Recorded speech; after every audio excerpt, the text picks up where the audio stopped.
ভাল গাড়ী এখনো নাই টমটম বিলাকো নাই দেখোন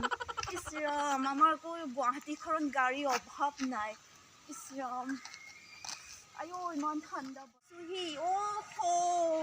ইমান লেতেৰা দেখিছোঁ ৰাস্তা পদূলিবিলাকো লেতেৰা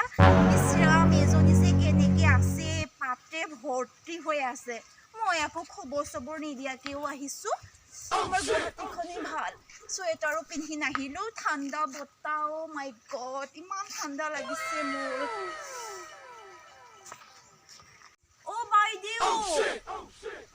বাইদেউ তই আছনি বাৰু মই আকৌ খবৰ চবৰ নিদিয়াকৈ আহিছোঁ তহঁতৰ যে ৰাম ৰাম ইমান লেতেৰা ইছ ৰাম এজনী আছনি নাই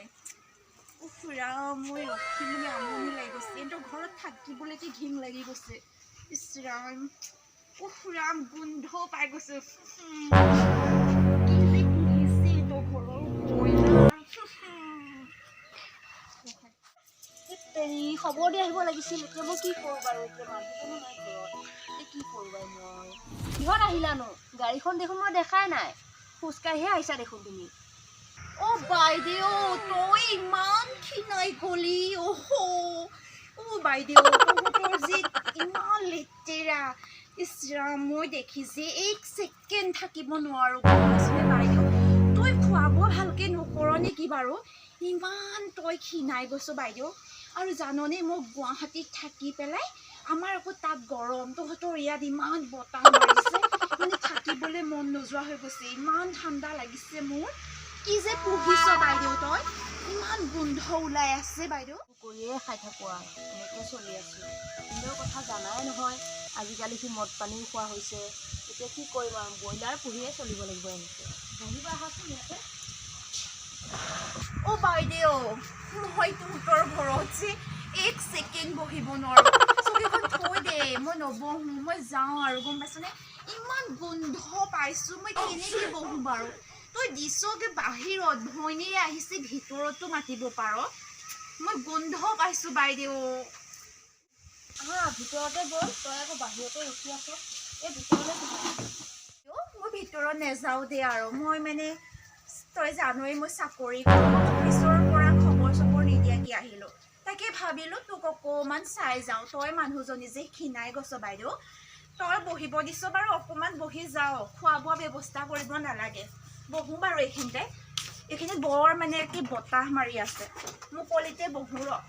দুটামান কথাহে পাতি যাওঁ গম পাইছনে দুটামান কথা আছে কোৱা আকৌ ময়ো ভাল খবৰ এটা দিম বুলি ভাবিয়ে আছিলোঁ তোমাক ভাল খবৰটো হৈছে মানে তই জানই তই আৰু মই দেউতাৰে বোলে কৈছে মাটি বাৰীখিনি বোলে বেচি দিব সেইকাৰণে মই তোৰ লগত আলোচনা কৰিব আহিছোঁ মানে মাটি বাৰীখিনি বেচিব যে সেইকাৰণে দুজনীয়ে সমান ভাগ কৰি পেলাই পইচাটো আৰু দুজনীয়ে মেনেজ কৰি পেলাই লৈ লওঁ বুলি ভাবিছোঁ গম পাইছনে বাইদেউ আৰু শুনচোন বাইদেউ হেৰি তই যে কৈছিলি কি ভাল খবৰ আছে ক আকৌ জল্দি ক তুমি জানাই নহয় বিভিন্ন কথা যেনে মই কষ্ট কৰি ব্ৰইলাৰ পুহি ঘৰ এখন বনাইছোঁ চাবা বোলা আকৌ তুমি বহুত চেঞ্জ হ'লা আগতকৈ তোমাক মোৰ ভণ্টি যেন লগাই নাই আজি মোক এনেকুৱা কৈছা ভণ্টি লগা নাই মই এক ছেকেণ্ডো তোমাৰ ঘৰত নাথাকিম মই আকৌ আলোচনা কৰিব আহিছিলোঁ মাটিৰ বাৰীৰ কথা তুমি তেনেকৈ কৈছা ভণ্টি নিচিনা লগা নাই তোমাৰ ঘৰেইখন ঘৰ বনাইছা আহা চাংগৈ আকৌ ঘৰখনৰ কথা কৈছিলা নহয় দুটা ৰুম মাই গড দুটা ৰুমৰ ঘৰ বনাইছা ইছ ৰাম আমাৰ আকৌ জানাই নহয় গুৱাহাটীত কিমান যে একে ওপৰত থাকোঁ এনেকুৱা ঘৰ আৰু ইছ ৰাম বাইদেউ হ'ব আৰু মই মাটি বাৰীৰ কাৰণেহে তোমাৰ লগত মই কথা পাতিব আহিলে অহা নাই মই এক মিনিটো নাথাকোঁ মই এতিয়া গৈ থাকোঁ আছিলে এতিয়া তেনেকুৱা নহয় ভাবিছিলোঁ ভাল খবৰ এটা দিম কিন্তু মনটোহে বেয়া লগাই থৈ গ'ল এনেও মোৰ ঘৰত আনকি মই ভাবিছিলোঁ ভাত পানী ভালকৈ খুৱাই পঠাম কিন্তু মনত দুখ দিহে গুচি গ'ল ভনী তেতিয়াৰ লগতহে মিলাই থৈ গুচি গ'ল এনেকুৱা মই ভবাই নাছিলোঁ ভণ্টি যে এনেকৈ চেঞ্জ হৈ যাব সেই খবৰ ল'বলৈ আহিলে মোৰ খবৰ এটা নল'লে আনকি মই কেনেকৈ আছোঁ সেইটোও সুধি নাচালে বহুত দুখ লগালে তাই মাটি বাৰীৰ কথাহে ক'বলৈ আহিলে গুৱাহাটীত বিয়া হৈ ইমান চেঞ্জ হৈ গ'ল তাই মই মাটি বাৰী একো লোক নাই মোৰ মই দুখীয়া এনেকৈয়ে থাকিম দুখীয়া ভাগতে থাকিম তাই লগ যে নালাগে মোক মাটি বাৰী